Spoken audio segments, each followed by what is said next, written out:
Yo-yo TV. Social media పుణ్యమా అని ఏ మూలాన ఏం జరిగినా ఇట్లే తెలిసిపోతుంది.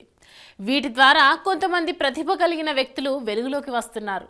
మొన్న గంగవ్వ, నిన్న కనకవ్వ, నేడు కుమారి ఆంటీ, వీళ్ళంతా సోషల్ మీడియాలో ద్వారానే సెలబ్రిటీస్గా మారారు. జీవితం నడవడానికి అందరిలాగే ఆమె కూడా తమ భర్త సహాయంతో ఈ వ్యాపారాన్ని ప్రారంభించారు. కానీ ఇటీవల యూట్యూబ్లో ఎక్కడా చూసినా ఆమె గురించే చర్చ. అంతేకాదు కొందరు సినీ సెలబ్రిటీలు సైతం ఆమె వద్దకు వచ్చి భోజనం చేశారు. ఆమె ఓ సాధారణ మహిళ అయినా సెలబ్రిటీ స్థాయిలో మీడియా ప్రాధాన్యతను ఇస్తోంది. తెలుగు రాష్ట్రాల్లో చర్చనీయాంశంగా కూడా మారుతోంది. ఈ ఫేమస్సే ఆమెను చిక్కులో పడేసింది. కుమారి ఆంటీపై హైదరాబాద్లో కేసు నమోదయ్యింది. అయితే దాని ప్రకంపనలు ఏపీలో కనిపిస్తున్నాయి. టీడీపీ, జనసేన, వైసీపీ అభిమానుల మధ్య పెద్ద రచ్చ నడుస్తుంది. సోషల్ మీడియాలో యుద్ధ వాతావరణం నెలకొంది. హైదరాబాద్లోని మాధాపూర్లో కోహినూర్ హోటల్ ఎదురుగా కుమారి ఆంటీ స్టాల్లో భోజనం విక్రయిస్తూ ఉంటారు. ఆంధ్రప్రదేశ్లోని గుడివాడకు చెందిన సాయి కుమారి మొదట్లో మిషన్పై బట్టలు కుట్టేవారు. అయితే ఆమె భర్తకు ఫుడ్ బిజినెస్ చేయడం అంటే చాలా ఇష్టం. 2011 నుంచి హైదరాబాద్లోని మాధాపూర్ వచ్చి స్ట్రీట్ ఫుడ్ సెంటర్ను ప్రారంభించారు. అయితే లాక్డౌన్ సమయంలో అనాథలకు ఆహారాన్ని అందించడానికి కొందరు ఆమెకు కాంట్రాక్ట్ ఇచ్చేవారు. ఆ తర్వాత సింగర్ హేమచంద్ర ఇంట్లో వంట మనిషిగా పనిచేశారు. ఆ తర్వాత మళ్లీ సొంతంగా వ్యాపారాన్ని ప్రారంభించాలని అనుకున్న సాయి కుమారి హైదరాబాద్లోని ఇనార్బిటాల్ ఎదురుగా చిన్న కొట్టు పెట్టుకున్నారు. ఇక్కడ కూడా ఆమెకు అందరికంటే భిన్నంగా ఆలోచించారు. డబ్బు సంపాదననే ధ్యేయంగా కాకుండా కడుపు నిండా భోజనం పెట్టాలని ఆలోచించారు. ఈ క్రమంలో 60 రూపాయలకే ప్లేట్ భోజనంలో కనీసం 10 కంటే ఎక్కువ రకాల ఐటమ్స్ వేస్తారు.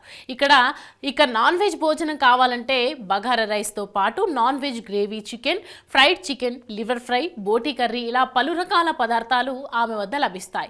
వీటిలో కొన్నింటిని వేసి 80 రూపాయల వరకు తీసుకుంటారు. ఇలా తక్కువ ధరకే ఎక్కువ పదార్థాలతో కూడిన భోజనం అందిస్తున్న సాయి కుమారిని తన భోజనం చూసేందుకు జనాలు బారులు తీరారు. సోషల్ మీడియాలో ట్రెండ్ అయ్యారు. ఆ తర్వాత హీరో సందీప్ కిషన్తో పాటు ఊరు పేరు భైరవ కోన చిత్ర యూనిట్ కుమారి ఆంటీ స్టాల్కు వచ్చి భోజనం చేయడంతో ఒక్కసారి పాపులర్ అయ్యారు. ఆమె ఫుడ్ స్టాల్ వద్ద విపరీతమైన గిరాకీ పెరిగింది. గతంలో రోజుకు 50,000 రూపాయల నుంచి 60,000 రూపాయల ఆదాయం సంపాదించే ఆమె లక్షలాది రూపాయలకు పెంచుకునేలా ఆమె పాపులారిటీని దోహదపడింది. కుమారి ఆంటీ స్టాల్ వద్ద భోజనం తినేందుకు జనం బారులు తీరారు. దీంతో పాటు యూట్యూబర్లు, బ్లాగర్లు ఎగపడ్డారు. రద్దీ పెరగడంతో ట్రాఫిక్ కు అంతరాయం కలిగింది. దీంతో పోలీసులు ఎంట్రీ ఇచ్చారు.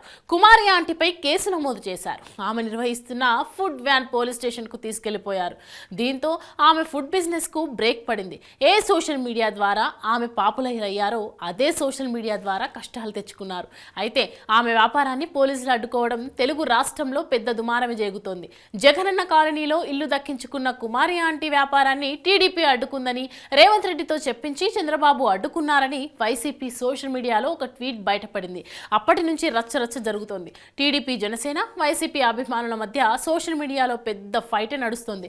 మరోవైపు తెలంగాణ పోలీసులు స్పందించారు. కుమారి ఆంటీ చేస్తున్న వ్యాపారం సొంత ప్లేస్లో కాదని, అక్కడ ట్రాఫిక్ కు అంతరాయం కలగడం వల్లే తాము అడ్డుకున్నామని చెప్తున్నారు. కానీ ఏపీలో ఎన్నికల వల్ల తెలంగాణలో చిన్నపాటి వివాదాన్ని ఇక్కడ ఆపాదిస్తున్నారు. ఎవరికి వారు రాజకీయ లబ్ధి కోసం ప్రయత్నాలు చేస్తున్నారు. వాస్తవానికి సీఎం జగన్మోహన్ రెడ్డి అధికారం చేపట్టిన తొలి రోజు నుంచి అర్హులైన ప్రతి ఒక్కరి ప్రభుత్వ పథకాలు అందేందుకు కృషి చేశారు. కులం, మతం, పార్టీ లాంటివి ఏమీ లేకుండా అర్హతే కులమానంగా ప్రభుత్వ పథకాలను అందిస్తున్నారు. ఆయన పాల్గొన్న ప్రతి సభలో ఇదే మాటను పదే పదే ప్రస్తావించారు. ప్రభుత్వ పథకాలకు అర్హులైన ఏ ఒక్కరికి నష్టం జరగకూడదని, ఆ విధంగా అధికారులు చర్యలు తీసుకోవాలని చెప్పారు. ఈ క్రమంలోనే ఎంతో మంది పేద, బడుగు, బలహీన వర్గాల ప్రజలకు ప్రభుత్వ సహాయం అందుతోంది. ఇల్లు లేని వారికి ఇల్లు వంటివి కూడా సీఎం జగన్ సమకూరుస్తున్నారు. అందుకు ఉదాహరణే కుమారి ఆంటీకి ఇల్లు ఇవ్వడం. ఈమెలాగా ఇప్పుడు సామాన్య ప్రజలే సీఎం జగన్ ద్వారా పొందిన సహాయం గురించి చెప్పుకుంటున్నారు. ఎందుకేనేమో సామాన్యులే తన స్టార్ క్యాంపెయినర్లు అని సీఎం జగన్ చెప్పారు.